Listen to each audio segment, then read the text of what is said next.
Pues no sé, si allí donde estáis viendo, cada uno de vosotros que está viendo este vídeo, sucederá lo mismo, pero aquí en la taberna empieza a hacer ya un calor importante, ¿vale? Es decir, con el tema de, además, por los focos y demás, pues la verdad es que uno empieza agotadete, empieza sudando y la verdad es que espero, todo esto es para deciros que espero que no se oiga, me he puesto un aire aquí al lado para poder mantener esto sin que cada vez más me vayáis viendo un poco más sudado, espero que todo esto pues acabe funcionando bien y no se oiga el radiador este, el ventilador este y pueda completar esto sin acabar ahogándome de calor. Sinceramente es alucinante el calor que está haciendo, pero bueno, espero que todo esto pues no que termine pronto porque llega el verano y a ver cómo grabo de aquí a 2 meses. Pero bueno, dicho esto, vamos a hablar un poco sobre los juegos que vamos a hablar esta semana. Son 4 como viene siendo costumbre, 3 que me han gustado mucho y 1 que me ha decepcionado mucho.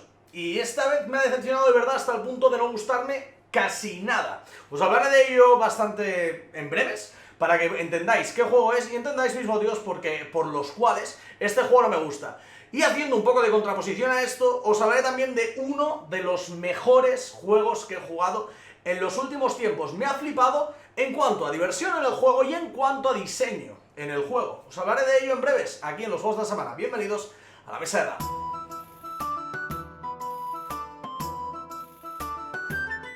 Pues muy buenas a todos, bienvenidos aquí a la mesa de edad. Tomad asiento, tomaros algo y escuchamos un rato que tenemos 4 juegos sobre los que hablar. Vamos a empezar hablando de uno que ha llegado recientemente, una novedad. Es más, los 3 de los que voy a hablar hoy, de los buenos, son novedades. Bueno, de los buenos, de los que me han gustado. El último es un Kickstarter que me llegó hace tiempo y en el cual tenía muchas esperanzas. Pero bueno, hablaremos de ello más adelante. El primer juego del que vamos a hablar es de Ishtar, que lo trae recientemente de Beer, originalmente desde Hielo. Lo pude ver ya en el Essen del año pasado y la verdad es que la idea me gustaba mucho y he podido probarlo y se han podido clarificar mis sospechas de que es un grandísimo juego este Ishtar. Ishtar, un poco la historia es que, bueno, pues estamos dentro del mundo de un mundo de Babilonia, ¿vale? Porque si no recuerdo son los jardines de Babilonia, si no recuerdo mal, y la idea está en que pues la historia, el lore, porque me lo leí un poco, es que una persona, no recuerdo exactamente su nombre, estaba solicitando que las tierras fueran fértiles y un dios se lo concedió y él, en agradecimiento, dijo que iba a intentar hacer los jardines más bonitos de toda Babilonia, ¿de acuerdo? Entonces, un poco la idea, siendo un juego abstracto, es decir, abstrayéndonos absolutamente de eso, es un poco la idea del juego. Nosotros tenemos que ser el jugador que mejor gestione nuestro jardín. No es un juego a lo Uwe Rosenberg de gestionar cada uno nuestro, no, es un juego de competición. Ahora entenderéis un poco de táctico, es bastante táctico el juego. En el cual tenemos que conseguir ser el jugador que mejor gestione su jardín para hacer la mayor cantidad de puntos posible. Es un juego de Bruno Cathala, me gusta mucho, sinceramente las cosas que suele hacer Bruno Cathala, como autor me mola un montón, y la verdad es que en este Ishtar no me ha decepcionado para nada. Esperaba que fuera un juego relativamente más complejo de reglas y menos complejo de jugar, pero ha pasado todo lo contrario, que eso es una gran virtud de los juegos, que es súper sencillo de reglas, pero una vez entras en el juego hay una cantidad de posibilidades y una cantidad de formas de hacer puntos y de enfrentar la estrategia durante cada una de las partidas apabullante, ¿de acuerdo? Es un juego en principio de colocación de losetas, en el cual iremos colocando las losetas sobre el tablero para ir generando jardines y macizos, ¿vale? Los macizos son lugares que están conectados a una fuente. Cada una de las piezas centrales del tablero tiene una fuente en el centro, o en un lado, pero bueno, tiene una fuente, a la cual puede ir conectado un macizo, ¿vale? Es decir, cada fuente puede alimentar a un macizo entero, que sería un conjunto de losetas que estén conectadas entre sí. Entonces, la idea está en que como hay 4 fuentes, si somos 2 jugadores, hay 5 con 3 y 6 con 4, yo he podido jugarlo a 2 y a 3 jugadores. Personalmente creo que a 3 se aprieta un poco más, aunque a 2 jugadores se convierte en muy táctico. La idea será en que cada uno de los jugadores tiene que intentar conseguir muchas formas de hacer puntos. La primera sería por control de flores dentro de cada uno de los diferentes macizos, ¿vale? Por control de los jardines con más casillas de flores dentro de cada una de las fuentes, por controlar las fuentes. Luego también tendrá puntos por unos árboles que se pueden plantar. Luego también tendrá puntos de 4 formas diferentes que podrá desbloquear en su tablero de juego personal. Luego también tendrá puntos por un montón de cosas, ¿vale? Hay muchas formas de hacer puntos, si no me equivoco. podría considerarse que hay casi unas 10 formas diferentes de jugar a este juego, a Istar. Porque puedes ir a árboles, puedes ir a gemas, puedes ir a no colocar personas, puedes ir a ganar flores, puedes ir a ganar el control de las fuentes, puedes ir a cerrar las fuentes de los otros jugadores para tener tú el control del máximo de tablero posible, puedes ir a ganar puntos por intentar coger cristales, que hay unos cristales por el tablero, hay un montón de formas de juego. Y eso es algo a lo que no te das cuenta la primera partida. Pero terminas la primera partida y dices, quiero jugar otra. Es este típico juego que pica, que además se monta relativamente sencillo, porque tenemos que montar únicamente los 4 tableros, colocar las gemas sobre el tablero y montar las pilas de juego de losetas para que podamos robar de ahí. Se monta relativamente sencillo y una vez está todo en la mesa, hay un azar extremadamente limitado. Es decir, no es un juego en el que hay un azar real de se roban cartas y a ver qué sucede. El máximo azar que puede haber es la loseta que queda debajo de la que vas a robar. Porque claro, una pila de X losetas y hay 6 pilas diferentes, cada una con una forma diferente. Entonces cuando tú coges una loseta de una pila, luego debajo quedará otra descubierta y eso es el único punto de azar que hay, que además es súper lidiable con él, porque si yo cojo una loseta, el jugador siguiente tendrá que coger una ficha de la siguiente pila.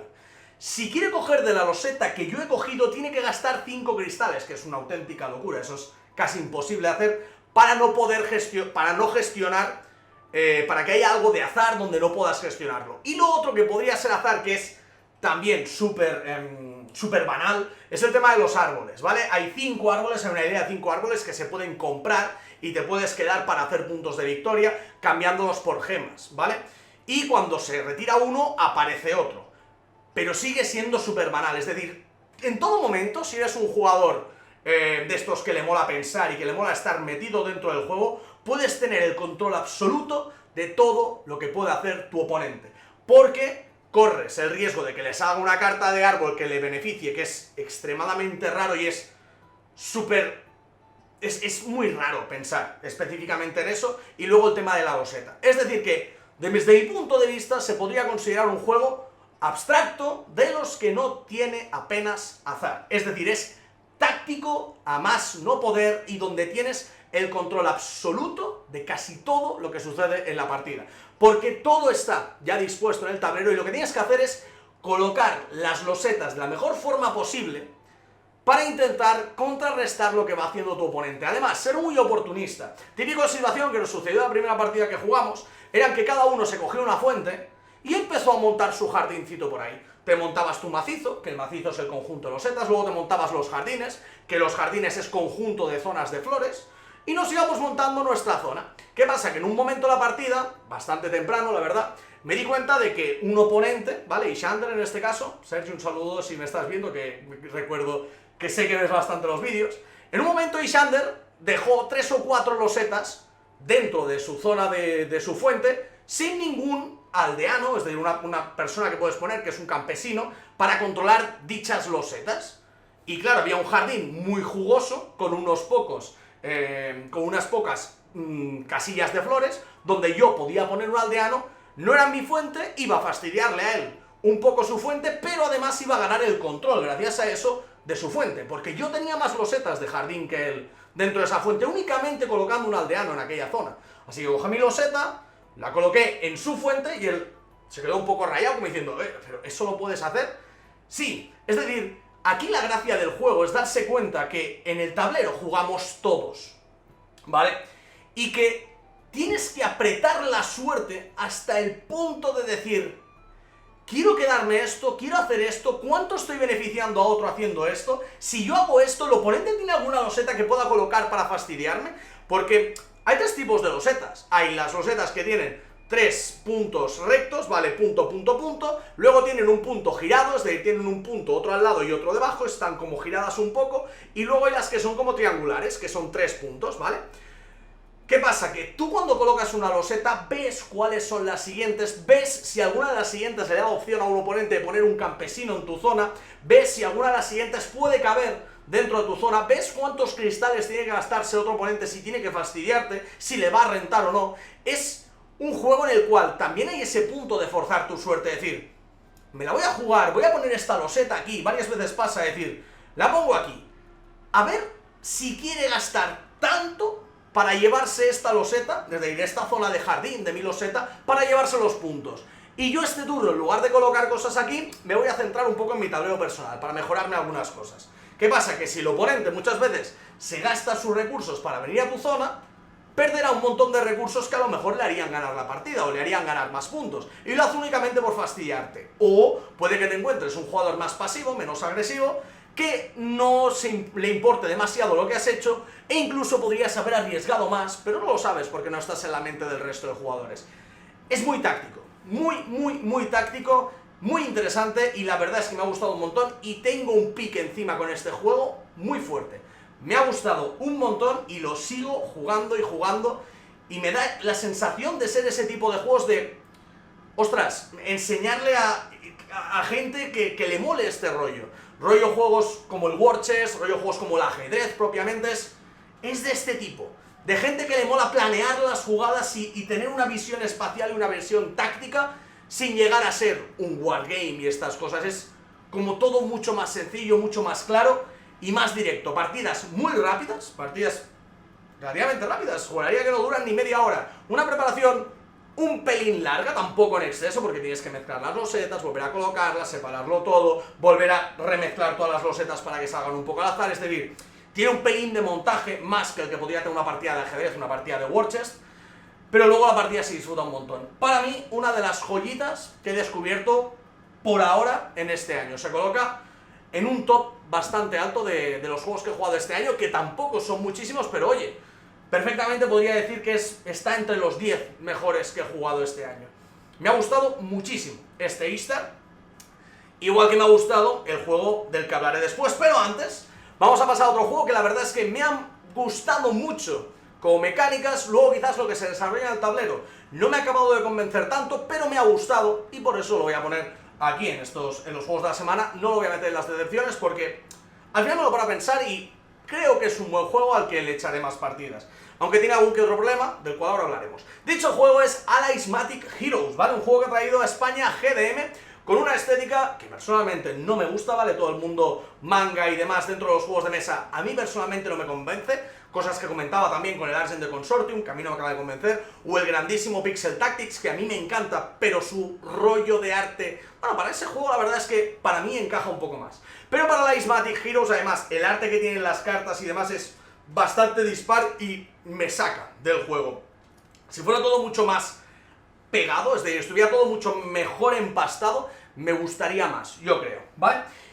Ese es uno de los primeros fallos. El otro fallo, desde mi punto de vista, es que es únicamente para 3 y 4 jugadores. No puedes jugar a 2, ni puedes jugar a más de 4, solo 3 y 4 jugadores. Bueno, si tenéis un grupo con el que jugar a 3 y 4 jugadores, es una buena opción. Yo normalmente juego a 2, o juego a 4 y tal, así que lo he podido sacar un par de veces, pero no es el número más adecuado, yo creo, restringirte tanto a la cantidad de jugadores, pero bueno, si estáis acostumbrados a jugar a 3 o 4, no es una mala opción. Os voy a explicar un poco cómo funciona, qué es lo que tiene Alysmatic Heroes, que me hace que me guste el juego, y además os explicaré un poco en qué se basa el juego. La idea está en que somos Alicias, ¿vale? Dentro del mundo del País de las Maravillas, somos muchas Alicias de los diferentes multiversos que estamos intentando recapturar el País de las Maravillas. Creo que es el País de las Maravillas, pero bueno, es un país, ¿vale? Es un tablero en el que colocaremos diferentes localizaciones, que cada localización tiene un lugar y un valor de conquista, ¿de acuerdo?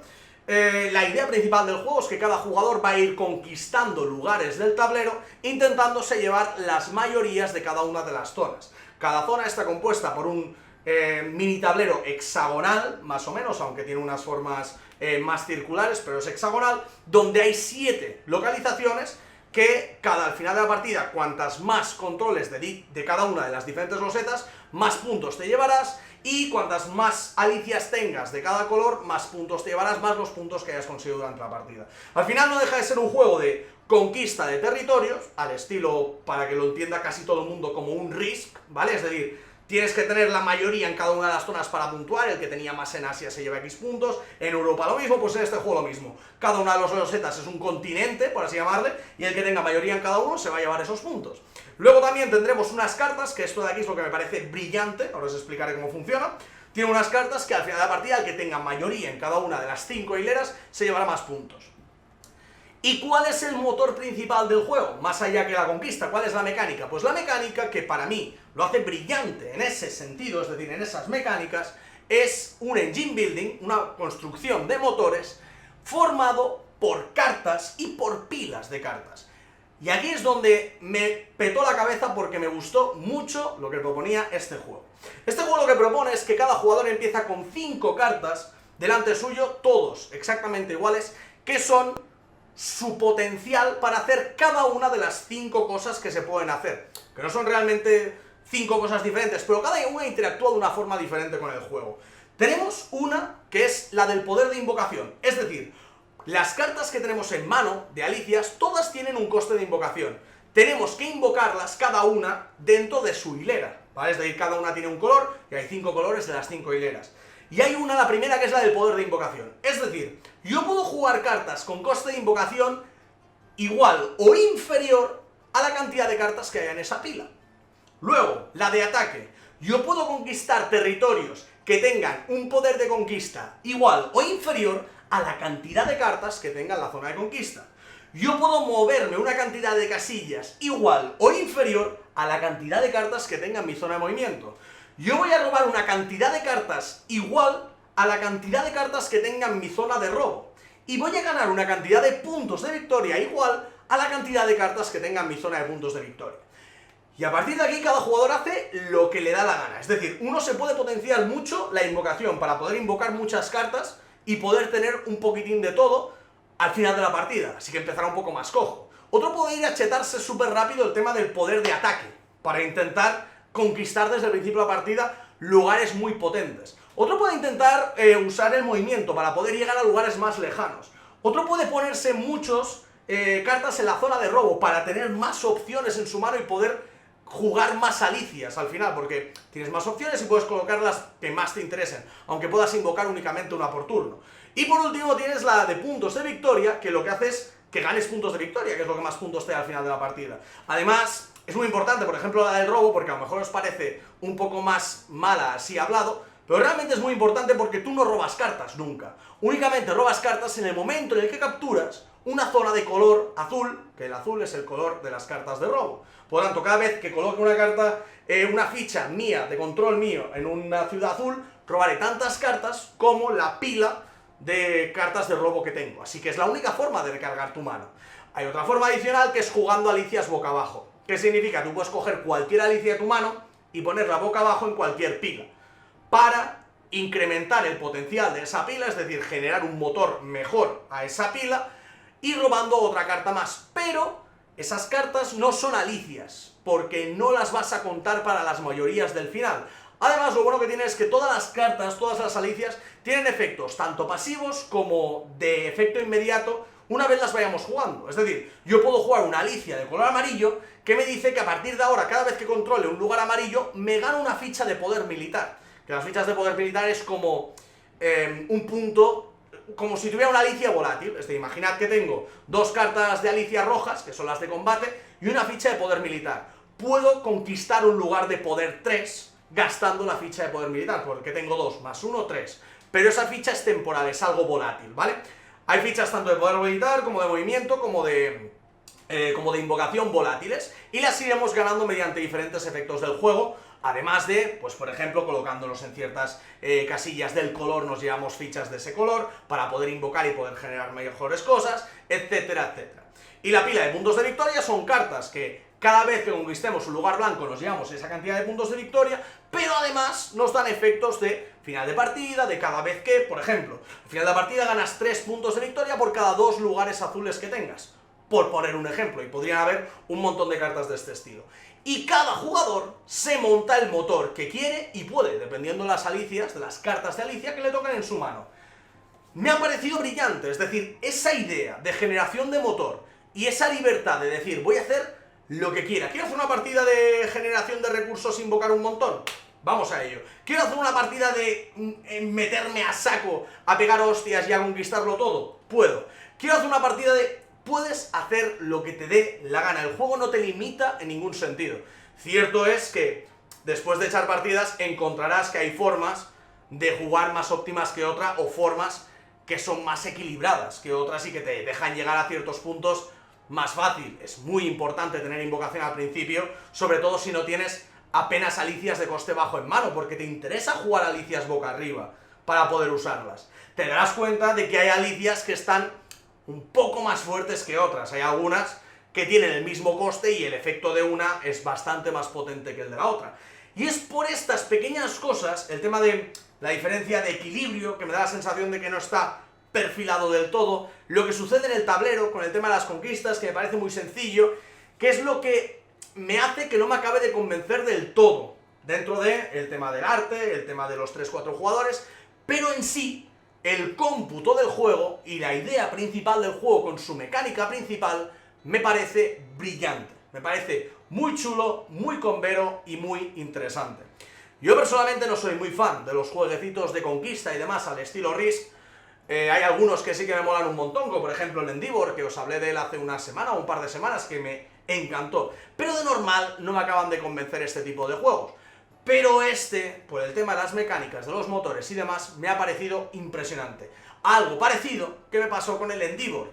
Que el Endeavor, lo que me molaba del juego era el motor que te ibas generando con los diferentes trabajadores y con la colocación de trabajadores. Me da la sensación de que al final este tipo de juegos, o por ejemplo otro así muy rápido, el Tyrants of the Underdark, la idea está en que vas a ir controlando zonas del tablero mediante un deck building. Es decir, todo lo que no sea tan sencillo como tirar unos dados y colocarte, sino que le metas una mecánica que haga eso divertido, para mí está de 10. Es decir, muy chulo. Sinceramente, este Ismatic Heroes, no tanto como el Endeavor y el Tyrants, no lo pondría en los mejores juegos que he jugado en el 2020, pero con ideas muy buenas y con cosas muy originales. Y no están las decepciones, por algo será, porque el juego me ha gustado y lo quiero seguir jugando de tanto en tanto. Y por último, la joya de la semana. Para mí, la joya de la semana y quizás de lo que llevamos de año. Y aquí, y así que me pongo serio, este juego de verdad tiene una calidad de diseño, una calidad de diversión, de puzzle y de todo, que me ha flipado. Si hay que ponerle un pero es únicamente la poca interacción que tiene el juego, pero por lo bueno que es, se lo voy a perdonar y os puedo decir que perfectamente este juego estoy bastante seguro de que estará en el top 10 de los juegos del año. Muchas buenas cosas tienen que salir este año para que no considere este juego en el top de los juegos de año. Y dicho juego es el Cooper Island. Cooper Island salió en el Essen del año pasado, pude verlo y sinceramente os digo la verdad, me dio mucha pereza. Vi un poco cómo se jugaba, vi un poco cómo funcionaban las cosas y lo vi así sobre la mesa y me pareció extremadamente tosco y no me molaba. Para empezar, rollo cosas con barcos y de no son piratas, pero son barcos y de rollo pick and deliver con muchos cubitos que se movían de un lado para el otro. No me apetecía sinceramente. ¿Qué sucedió? Anunció a Arrakis que lo iba a traer en español y me han cedido una copia, me han enviado una copia para poder jugarlo y poder probarlo. Y cuando lo anunció que lo iban a traer en español, que me anunciaron el mes pasado que lo iban a traer, dije, voy a mirarme vídeos, que es lo que intento hacer siempre con todos los juegos de las novedades del mes, voy a mirar vídeos, voy a mirar si el juego me interesa y voy a ver si realmente es tan guay, porque había mucha gente que me estaba diciendo que era muy bueno, que no le tuviera tanto recelo solamente por el tema o solamente por la pinta, y dije, venga, me lo voy a mirar. Y ya solo mirándome cómo jugar, hablé de ello la semana pasada en el podcast que tenemos, el de sentido antihorario, ya solo mirándome el cómo jugar, me pareció flipante. Y no por lo que iba a pasar en el juego, porque luego tú puedes jugar a un juego, puedes ver cómo está diseñado y puede parecerte aburrido. Es decir, que un juego esté bien diseñado no define que ese juego vaya a ser bueno, porque hay algo dentro de los juegos que es la magia del juego, que es conseguir que sea divertido. Y eso es lo más complicado de hacer en un juego. Tú puedes hacer un juego 100% equilibrado, 100% bien diseñado, que veas que no hay ni una fisura, pero tú lo juegas y no divierte, y es aburrido, ¿vale? Con Cooper Island no pasó, y ahora luego os hablaré de ello, pero para empezar quiero hablaros del tema del diseño, que yo vi dentro del juego cuando estuve viendo las explicaciones sobre cómo jugar y todo, estaba mirando un poco cómo aprender a jugarlo para ver si solicitaba o no la copia de reseña, y lo que vi me flipó. Es decir, tiene una capacidad de hilado este juego y de puzzle que me dejó atónito. Me encantó, me recordó sinceramente a un diseño de Pfister, que sabéis que a mí Pfister me gusta mucho por cómo hila todas las cosas y no te hace algo tan sencillo como un contador que pone 1, 2, 3, 4 para avanzar las rondas. No, en este juego las rondas son unas cartas que son unos pedidos que tienes que entregar. Tú no tienes un tablero de puntuación, tienes un tablero que vas moviendo un barco, que cada 5 casillas vas ganando una ficha que al final de la ronda, de la partida, te da 5 puntos de victoria, pero que además te va generando recursos. Algo parecido a lo que sucedía, había otro juego en el que ibas subiendo el track, por ejemplo, algo parecido a lo que pasaba con el Tabernas de Valfonda, que el Tabernas de Valfonda había un track que parecía de puntos de victoria, pero no lo era, porque lo que ibas haciendo es coger recursos, y cogías ciertos beneficios. Pues en este juego, el track de puntos de victoria te generaba recursos y te generaba cosas y podías gestionarlo. Y luego tenías un puzzle que era extremadamente interesante, en el cual cada jugador dentro de su islita, por eso es muy multisolitario, se iba colocando losetas, montándose un puzzle bastante complejo. Sinceramente es un juego de estos que te peta un poco el cerebro. Iba colocando losetas de una forma bastante específica, donde la altura de cada loseta era la cantidad de esos recursos que tenías. Pero ojo, es muy importante que lo sepas gestionar bien, porque dentro de tu almacén te cabe un número limitado de recursos. Por lo tanto, si yo tengo que pagar 3 maderas, puedo cogerme 3 recursos de mi tablero de juego, que es muy limitado, muy limitado, ahí es donde vienen los quebraderos de cabeza, o puedo coger un cubo de madera de una de mis torres, es decir, de una de mis zonas, que tenga una altura de 3 que sea de madera, pero ese cubo de madera entonces lo pierdo. Siempre puedo coger ese cubo de madera de 3 y ponérmelo en mi suministro, pero entonces cuenta como 1. Pero a veces será necesario hacerlo porque quiero seguir construyendo y explorando mi isla, ¿vale? No solo tiene esto, tiene 8 zonas de acción, ¿vale? Es una colocación de trabajadores muy sencillo, en el cual podemos comprar nuevos trabajadores, tenemos ciertos objetivos que completar para ganar esos nuevos trabajadores, es decir, está todo muy hilado, no es tan sencillo como hay un lugar de acción en el que ponerte y ganar un trabajador nuevo, como podría pasar en Zolkin, en Agrícola, etc. Es decir, en los típicos juegos de colocación de trabajadores. No, este juego de aquí nos tiene 3 objetivos. Bueno, 3 no, realmente son 4 objetivos que cuando cumplimos alguno de ellos, desbloqueamos nuevos trabajadores o podemos ganar nuevos puntos de victoria. Dichos trabajadores tenemos varias formas de seleccionarlos. O los seleccionamos normales, que nos dan puntos de tenemos que pagar comida por ellos y nos entran en nuestra reserva, o podemos coger los especiales, que son más fuertes que los normales, pero tenemos que descartar uno de los normales. Y no simplemente lo descartamos, sino que lo llevamos a una zona de puntuación de final de partida.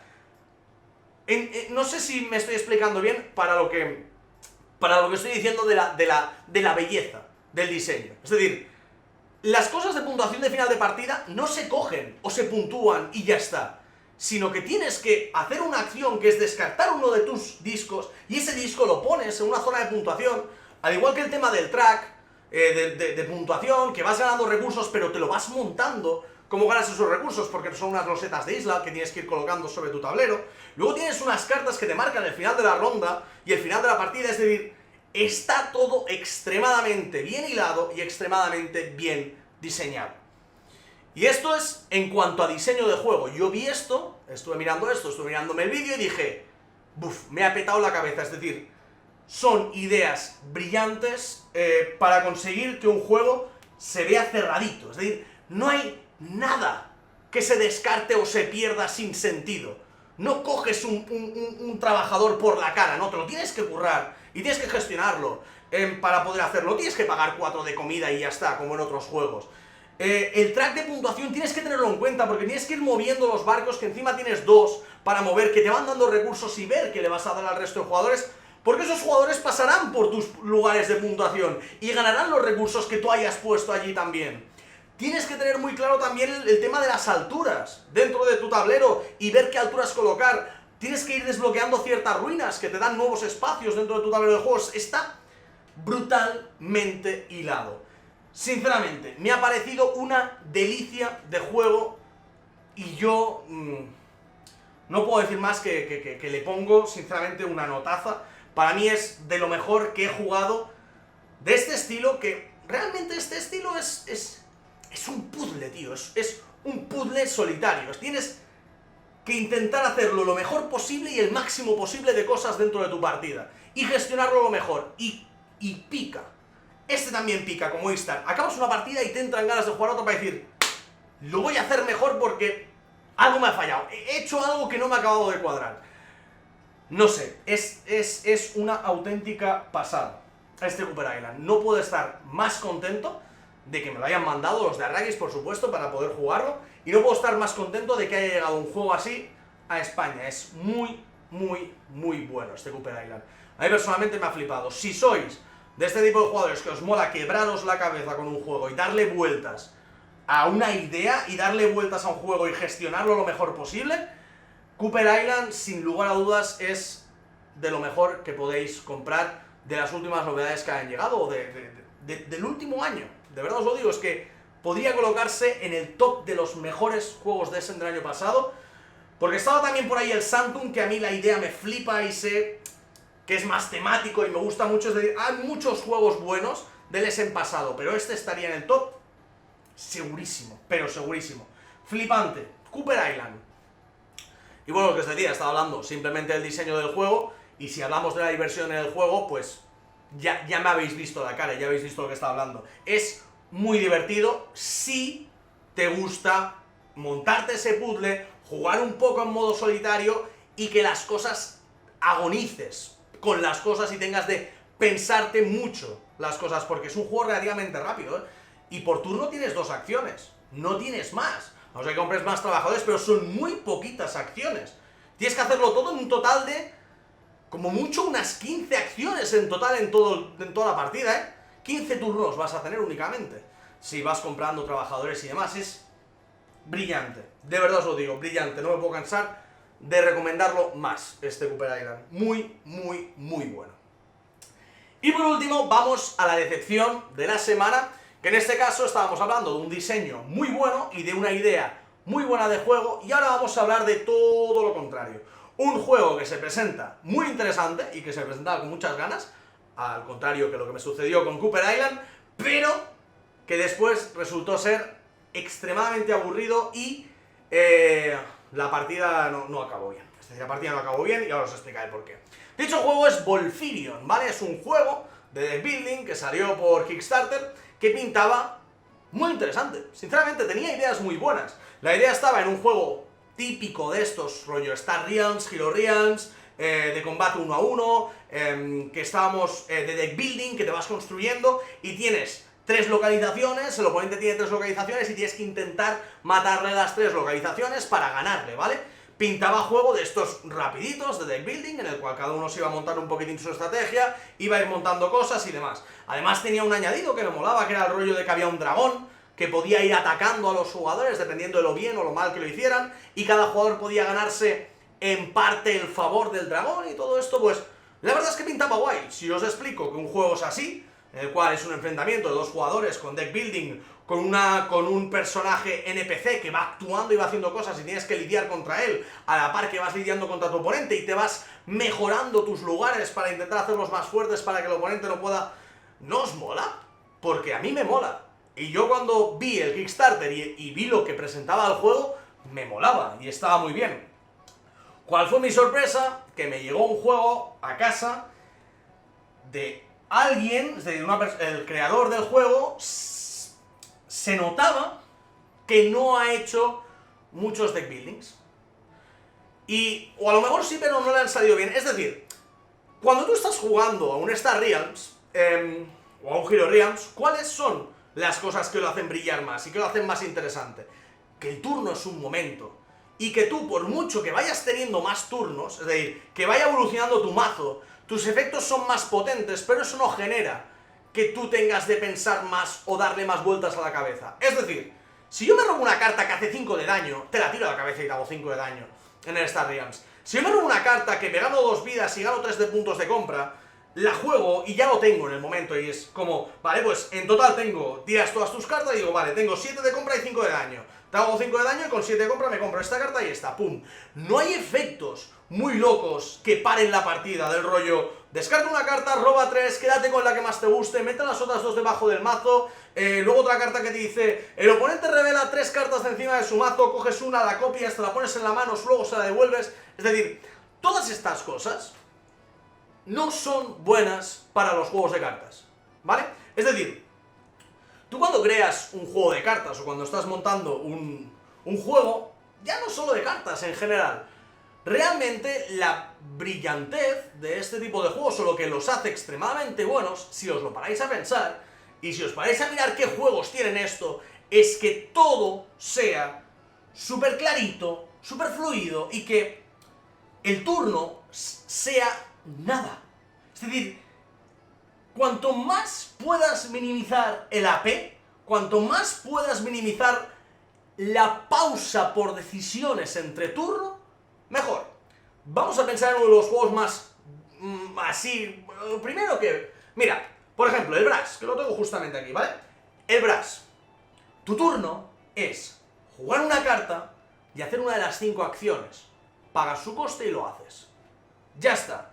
De por medio del turno yo no puedo jugar una carta, elegir mi acción y entonces veo qué pasa y tengo de parar para volver a tomar otra decisión, para ver qué pasa, parar y tomar otra decisión. Es decir, esto no es bueno en un juego. Tú a una persona no le puedes decir que se pare en su turno 3 veces a tomar 3 decisiones diferentes. Eso lo tiene que hacer entre turnos, para que llegue su turno y pueda jugar su turno tranquilo y el resto de jugadores no estén mirando la partida, porque era un juego para 2 jugadores, Volfirion, y se me hizo eterno. A medida que avanzaba la partida y que cada jugador tenía su mazo más grande y iba teniendo más acciones por turno, se hacía eterno. No era un juego directo, como un juego de ese tipo tendría que ser. Que me digas que esto de tomar decisiones luego dentro de tu turno lo tiene un Lacerda, donde ya sabes a lo que vas, lo entiendo. Que aún así no lo tiene. Si os vais a pensar en un Lacerda cualquiera, hablemos por ejemplo de The Gallerist, tú en tu turno, te llega el turno, pones tu peón y haces la acción y no hay nada que te haga tomar una decisión entre medio de eso.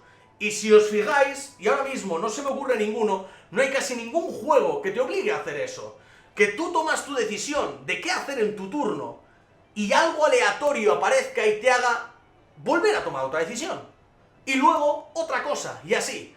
¿Por qué no sucede esto? Porque lo que consigue es eso, ralentizar los turnos, hacer que los oponentes te estén mirando y se estén aburriendo. No tiene sentido. Y con Volfirion sucedía. Y más aún en un juego que se supone que tiene que ser directo y rápido. Entonces, ¿qué pasaba? Pues en tu turno dices, pago 4, me miro 3 cartas aquí encima y me quedo con una. Esta carta me hace que haga no sé qué, por lo tanto robo esta carta, me la miro y si la quiero bien y si no para abajo. Pum, no la quiero, para abajo. Por lo tanto, como la he puesto para abajo, robo otra carta de mi mazo. Que justamente tengo una carta de acción en mi mesa que dice que si robo una carta azul hago no sé qué. ¡Oh, es azul! Pues mira, te la enseño, ¿vale? Entonces hago esto que te hago 2 puntos de daño, te los hago ahí. Pum, me la voy a poner en la mano, la juego. No hace falta.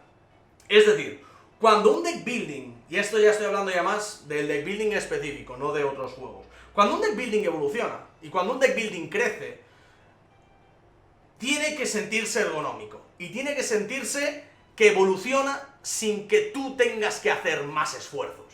Es decir, tu mazo tiene que ser más fuerte, porque antes tenía una carta que hacía 2 de daño, ya tienes una carta que hace 6. Y ya está. No es que la carta que hace 2 de daño se ha convertido en una carta que haces 2 de daño, robas 3 cartas, eliges una, te la quedas, si de repente tienes no sé qué, si has jugado una carta este turno, haces tanto daño no sé qué, y si encima tienes este permanente, comba con esto y ganas automáticamente. No. No hace falta todo esto. Y aquí estoy en modo hater. Espero que no haya dado mucho por culo con esta explicación. Pero esto es lo que sucedía con Volfirion. Y este es el motivo por el cual Volfirion está en el hilo de venta. Jugué y se fue al hilo de venta directamente. Dije, no quiero verlo más. No quiero verlo más, lo he jugado bien, lo he comprobado, no hay ningún error en las instrucciones, el problema está en las cartas y lo que sucede en la partida. Entiendo que este juego no me va a gustar nunca, pues se va, y al hilo de venta. Y sinceramente creo que lleva ahí bastante tiempo, y seguramente se quede bastante tiempo, porque me estoy tirando, entre comillas, piedras sobre mi tejado hablando mal del juego, si lo que quiero es venderlo. Pero da igual, es decir, no me gusta, y no me gusta, y ya está. Y os lo tenía que contar, y os tenía que explicar el por qué este Volfirion no me mola. Y bueno, pues a veces mola también hacer estas reflexiones para entender un poco y para ver un poco las entrañas y los intrínsecos de algunos juegos. O de algunas mecánicas o de algunos tipos de juegos, y así entendemos un poco, o bueno, al menos escucháis mi forma de entender ciertos juegos, que puede ser que a otra persona que los juegos sean así le flipe y le encante. Perfecto. pero a mí no. Cada uno supongo que tiene sus gustos y sus cosas. Y esa es una de las que a mí personalmente no me mola. Cuanto más claro sea el turno y más claro sea todo, para que realmente tengas de pensar en otras cosas, que es tu puzzle o tu forma de jugar el juego o tu estrategia, cuanto menos liado sea mecánicamente, mucho mejor. Dicho esto, terminamos ya el juego de la semana. Espero que hayáis disfrutado de este vídeo. La semana que viene un poco más. Y estoy ya preparando, a ver si pronto puedo, que os lo prometí, y seguramente empezaré en breves porque se me están acumulando los juegos que quiero meter en la estantería y no puedo, porque ya no me queda hueco. Seguramente la semana que viene ya suba la primera parte de la estantería de Dan. Os prometí que haría lo de la estantería de Dan, que sería una sección en la cual os hablaría de mi estantería, donde tengo mi top de juegos, que ahora mismo está a reventar, pero hay juegos que quiero meter. Por supuesto, quiero meter el Istar y quiero meter el Cooper Island, pero no sé dónde, ni por qué juego cambiarlo. Así que os iré haciendo partes seguramente de la estantería de Dan y pondré el título del juego que entra, o pondré la estantería de Dan 1 y os lo tendréis que ver para entender qué juego es el que entra y cuál sale, y os daré los motivos por los cuales esto sucede.